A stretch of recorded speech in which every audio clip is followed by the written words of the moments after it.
Hi, this is Dr. Kimberley Linert, author of Visualizing Happiness in Every Area of Your Life and host of this podcast, Incredible Life Creator. And today I have Miss Anna Dafna with me, all the way from London, UK. Welcome to the podcast. I'm happy to be here. Hi from London. Yes. So I'm going to read your bio so people know who you are. So Anna Dafna is a coach, mentor, and psychologist. She coaches people with ADHD to maximize happiness, confidence, and performance. She was frustrated watching neurodivergent people feeling unseen and unheard of, missing important opportunities in life. Having executive challenges herself, Anna wanted to mentor them. She is well known for her unique ability to transform lives through holistic and neuroscience-based coaching, specifically designed for the neurodiverse people. Anna started 20 years ago in her hometown, Athens, Greece, with one student, and then she moved to London where her coaching hours exceeded 10,000 and where she worked with more than 1,000 students in more than 10 countries to date. In 2024, Anna was recognized as the most supportive ADHD and executive function coach by the Business Elite Awards. In 2023, she was awarded as the Best Diversity, Inclusion, and Leadership Development Training by Business Awards UK. And in 2021, Anna was selected at the 500 Global Brainz Awards as one of the top leaders recognized for their success, achievements, and dedication to helping others. Anna is currently writing a book on how to manage ADHD, where she goes through how you can unlock confidence and inner resources, organization, and productivity, and tap into a flow state of high performance. Her aim is to impact neurodistinct people in every continent so that they can go ahead and lead happier and more fulfilling lives with more mindfulness, confidence, and intention.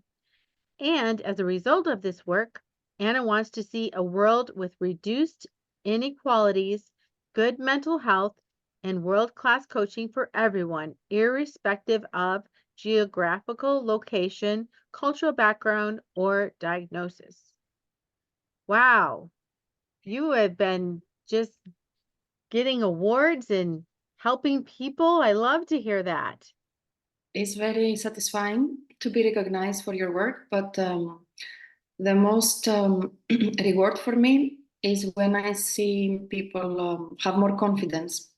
People that are, high performers, but lack confidence so often in people with neurodiversity. They don't believe in themselves at all, most of the times. So just so people can know you, we already read kind of your story, but how did you get into all this? How did this all start? It started when I was a teenager and I couldn't focus at school because I found it too difficult, a bit boring. So I was just daydreaming, looking outside of the window, doodling, and did very well at the subject that I was interested in. But other subjects, I could not just focus. And I also suffered from performance anxiety. So before the exams, I was panicking and I had physical symptoms and I could not do well because of that. So I think a lot of people can relate to that and the stress the school system can place into people that are thinking differently, wired differently, or might have a diagnosis of neurodiversity. Got it. Started like that. So yeah, I couldn't focus. Organization, not very organized with my schoolwork, essays, etc. And then I had the opportunity to mentor a student when I was 19 who was diagnosed with dyslexia and ADHD. And I mentored him for a few years, and then he didn't believe in himself as well. Was not very good in English, let's say, at English, but he did very well. At the end, he managed to enter law school. So, but most of all, he managed to believe in himself. So that was very satisfying for me. Then I decided I love psychology, I love coaching, I love education, but not in the way it's done in the mainstream system. So I want to study all of these modalities and just do coaching to neurodiverse people. Then moved to London, did a master in psychology, then did some trainings in coaching, executive function coaching, and leadership, and started mentoring people of all ages around the world that had a diagnosis of ADHD and other neurodiversities. Wonderful. So just so people know, what is neurodiversity? What is a person who has this or is this? What is it? Somebody who is thinking differently outside of the box might have ADHD, for example, which is attention deficit, or could have ASD, which is autism spectrum, or dyslexia. We now know in LinkedIn there is a skill called dyslexia thinking, because people with dyslexia can think outside of the box, can find solutions, they are very creative. But in the past, that was not recognized. So that's a good step. So people that their brain is different, let's say, it's not typical to what is considered typical. I don't think anything is typical anyway. So how does this affect them in life? People with neurodiversity might have executive function challenges. For example, challenges with organizing themselves, losing things, remembering where they put their keys, their phone, their coat, everything. Or it could be, for students, could be they cannot structure essays, they cannot organize their ideas on paper, they don't know where to start, procrastinate a lot, cannot start on time, cannot finish a lot of projects, cram things last minute, and they get burnout or can hyper focus to the detriment of their emotional state. They can feel overwhelmed, and just being in a state of constantly being a human doings, not human beings, doing things constantly, not being in their body at all. Difficulty planning, awareness of time, planning their time well, flexibility and self-awareness. All of that could be, and also, dysregulated nervous system also could be part of that. So feeling overwhelmed, not confident, efficient. Mm-hmm. Could be some challenges, but also on the other hand, there is this gift of thinking differently, and we know from a lot of famous people, entrepreneurs like Richard Branson, many famous people, the founder of Apple, Steve Jobs, are neurodiverse. They had challenges, but because they think differently, they are pioneers in their field. A lot of business owners, entrepreneurs are neurodiverse, have big ideas, and they delegate the execution to other smarter people that think differently, let's say. Exactly. So if someone's wondering if they are neurodiverse, how do we distinguish that between, we have so much coming towards us, like, all the social media, and we're on screens, and that's really not healthy to be on screens all the time. So there's things that can make even someone who is not neurodiverse have trouble with organization or overwhelm or things like that. So how do you distinguish the people that have the neurodiversity? Mhm. Everyone could have executive function challenges, but the deeper the neurodiversity, the more profound the challenges in real life. So there would be profound challenges, like, for example, for a student could be detentions at school, could be behavior at school.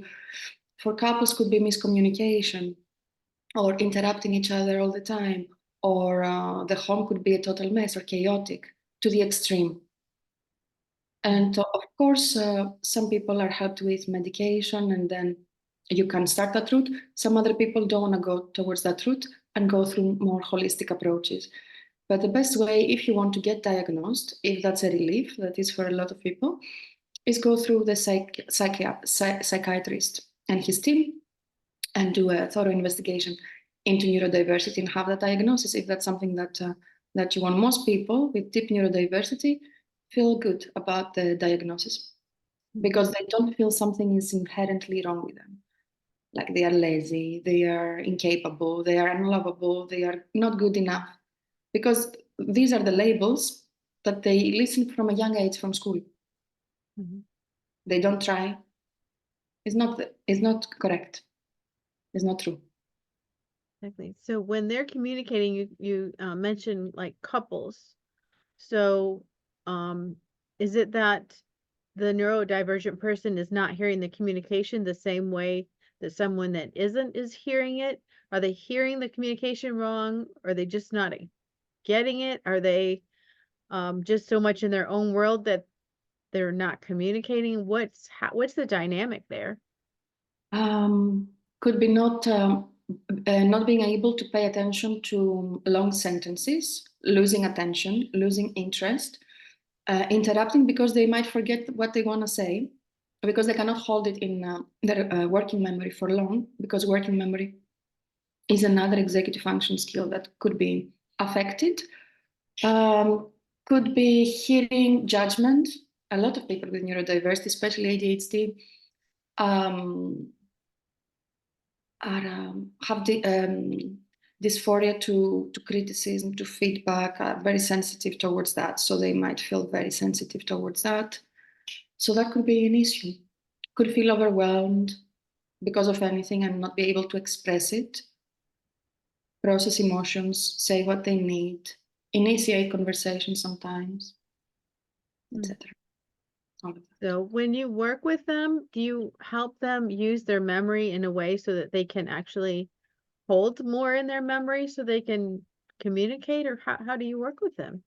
Memory can be worked, is repetition, and the brain can be shaped through repetition. And we can, of course, have new neural pathways and we can strengthen them with repetition. But it's about communication and asking what I need, because I understand how my brain works. So when you speak for 5 minutes, I might forget the point. That's why I interrupt you. I didn't want to be rude, but do you mind speaking in shorter sentences? Could be, for example, a very simple example of that communication, how it can be fixed. And just sharing, doing check-ins and see how each person feels and what they need. So even at work, this would affect them. For example, if someone's giving them instructions, but they're not getting all of the instructions. Yeah, of course. Yeah. So does it help them to write things down? Like if someone writes down something and they can read it, is that easier? Yeah, normally visual prompting is easier than just relying on just hearing something. Definitely, yes, visual prompting can help, and just regular check-ins, chunking things with their line manager.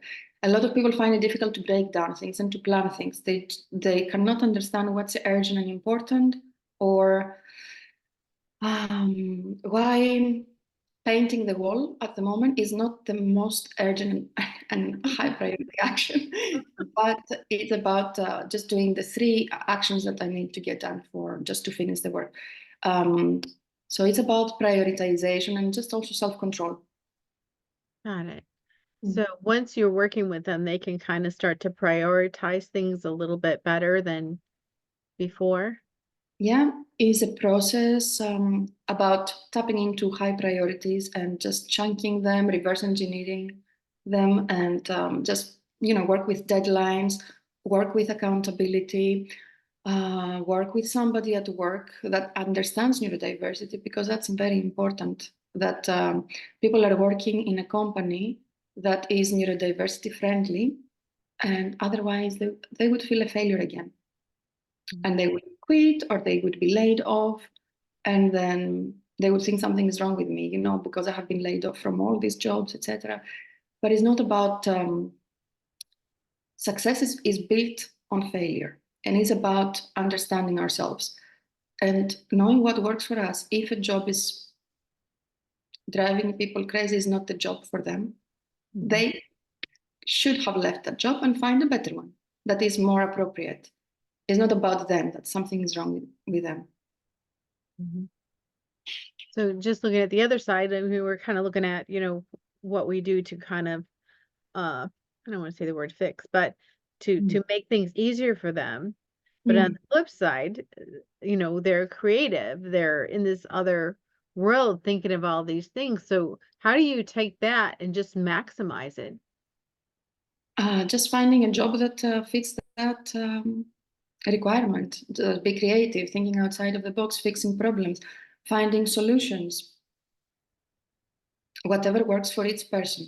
But that takes a lot of metacognition, self-reflection, and understanding from both the person, the employer. Their strengths, their challenges as well can be delegated. They don't have to be amazing at everything. For example, people with ADHD hate admin normally. If you try, okay, you can try. They can do it for others better than themselves, for sure. But it's not something that they would thrive at. They don't have to do that. They can find something more creative. Right.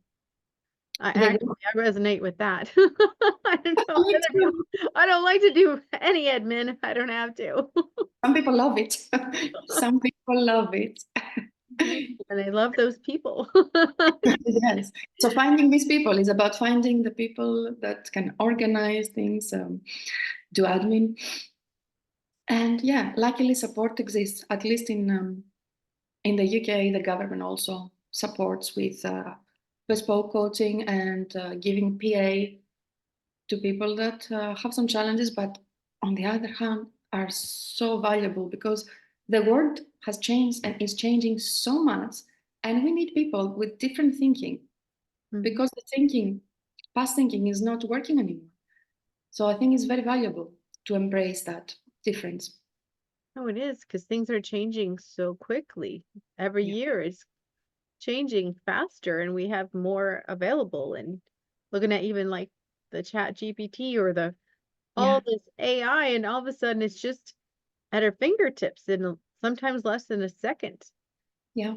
And so we need people who are forward thinking, who are thinking differently to solve challenges. Because my understanding is that you can't solve a challenge with the same mind that created it. So if Mhm. someone's thinking differently, they're going to be able to solve problems. Yeah, exactly. Yeah. So I So love neurodivergent thought. Can be very innovative and very authentic, original. So let's say someone thinks that, their child, their, 7, 8-year old, they think that they might have, either ADHD or they're neurodivergent. What are some just basic things that you teach parents to do with them to help them? Because I know like one of my daughters, she doesn't really pay attention to time. And so she had a teacher that she'd say, okay, I want you to do this. And she put one of those old timey timers on her desk. And she said, you see this? When that number gets to there, you need to finish this paper. And it helped her so much.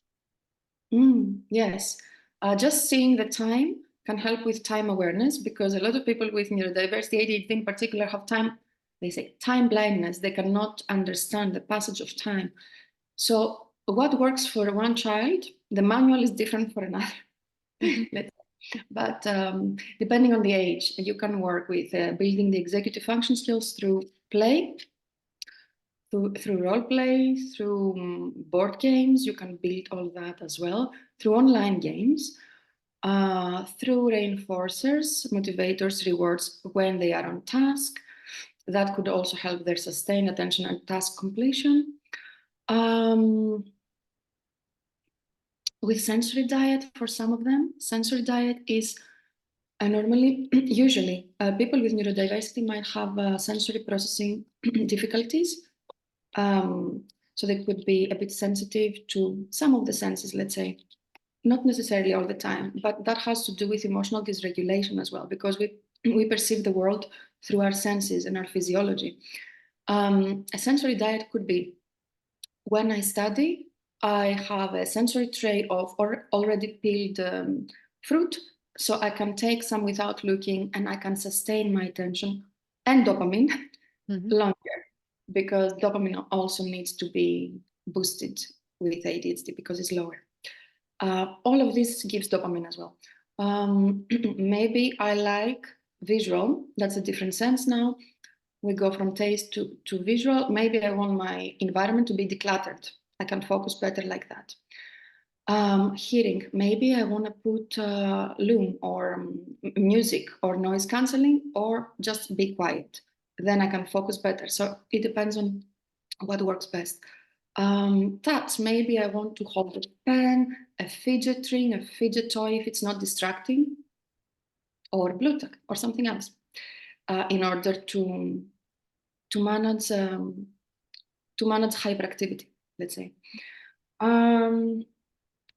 Yes, so all of that could be sitting or standing on a standing desk, next to a standing desk. It depends on how each person is. An occupational therapist can advise about sensory diet. What smell?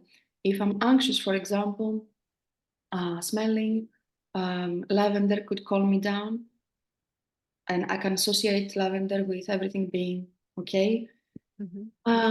All of these things could be some strategies that can help regulate emotions, because the truth is, if we don't regulate our emotions, we cannot focus and we cannot plan, we cannot do anything. And sensory integration and all of these examples can help with emotional regulation. But just asking, having a good relationship with the child, asking what they need, how they feel, because they might not be able to express their emotions as well. They might not be able to express what they need.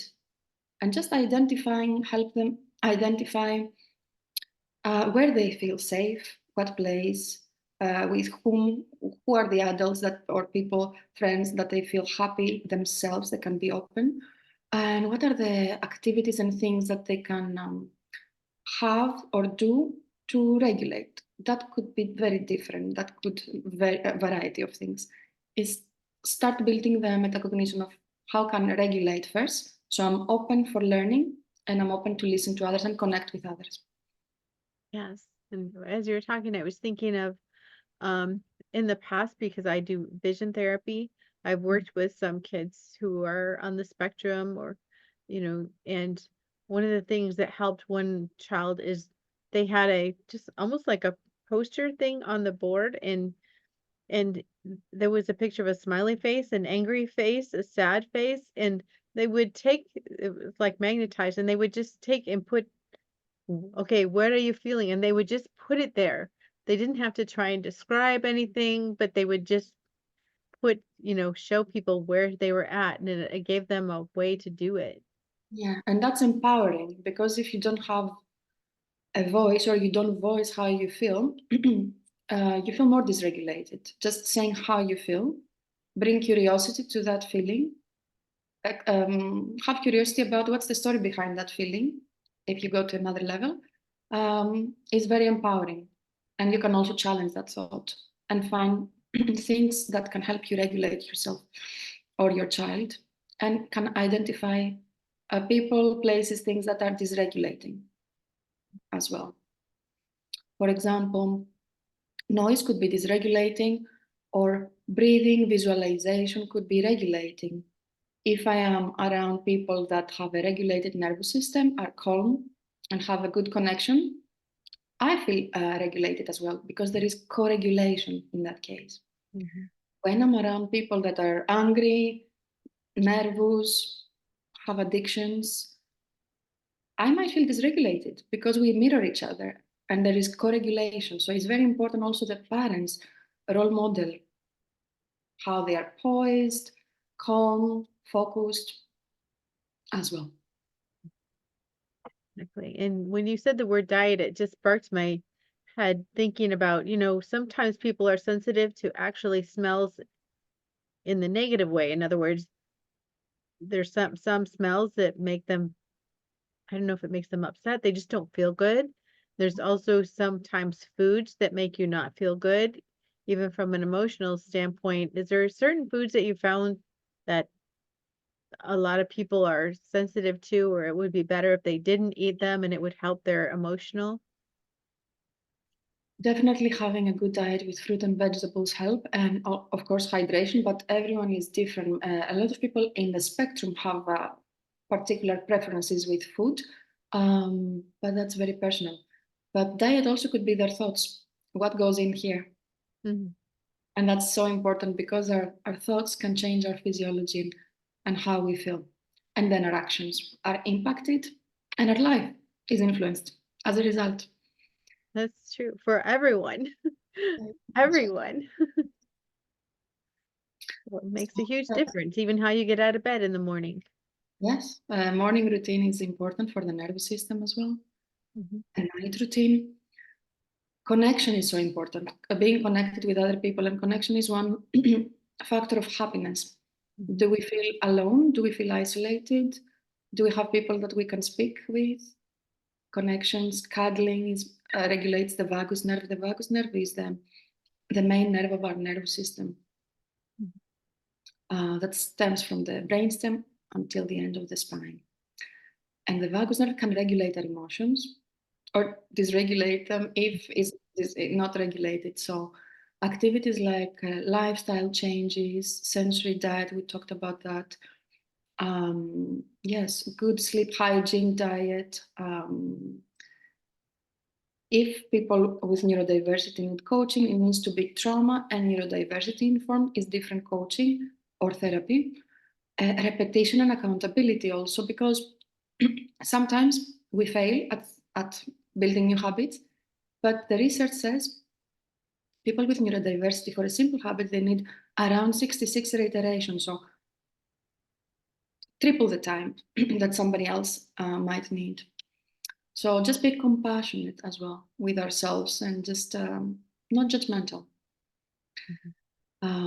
Nature is amazing, of course, if you like nature. There are many things that can regulate, and breathing is so important. A very good book I read and I recommend is James Nestor's book called Breath. I don't know if you've read it. Mhm. I haven't read that one yet. Yeah. You have? No, I have not. It is amazing book and something so simple. Doing it the right way can help with our nervous system, and that's important because ADHD that we talk in particular from a perspective somatic is a nervous system dysregulation. Because we are dysregulated with our nervous system, we cannot control our emotions. And because we cannot control our emotions, then we cannot focus, we cannot pay attention, we cannot start things, we cannot plan things, we cannot remember things, of course, when we are upset. Mhm. Okay. So does it, when I think of someone who's thinking different and they're creative, and I think of like artists and musicians and people like that, and usually they want a lot of freedom, but is it better for them to have a schedule and have a routine, or is it better just to let them be free and be thinking and Depending on other responsibilities that might have, if that works for them, be free all day, they can do it. But if they have other responsibilities, definitely some structure could help, but not everyone likes structure. My clients want structure because they lack structure, all of them. But I know a few people that don't like it, Mhm. to them.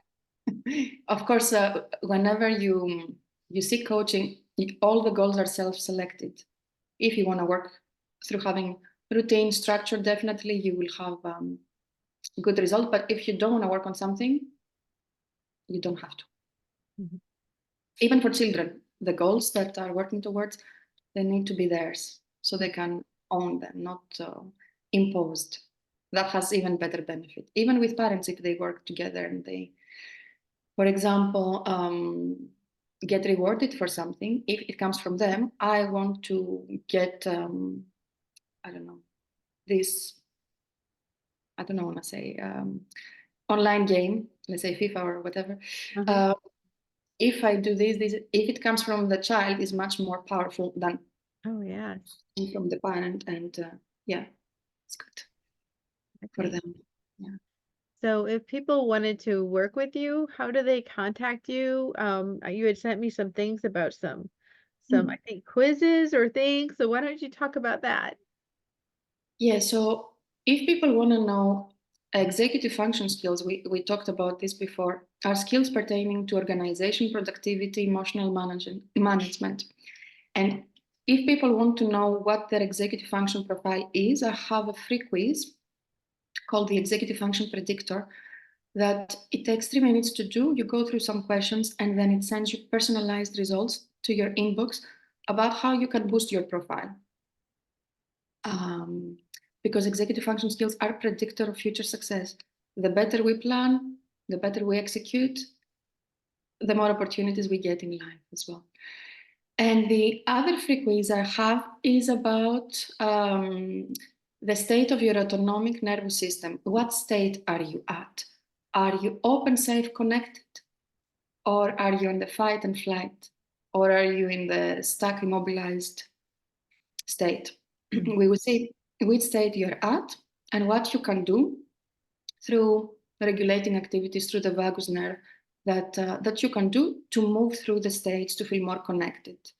We don't have to be connected, open, and safe always. Sometimes we need to go out and get and do things. So we need the fight and flight sometimes, not all the time, because that would be too much stress on our nervous system. And of course, all the information you can find in my website, annadafna.com. Okay.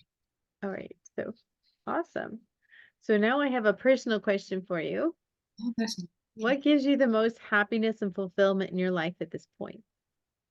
At this point, I love seeing my clients win and have successes. It means a lot to me.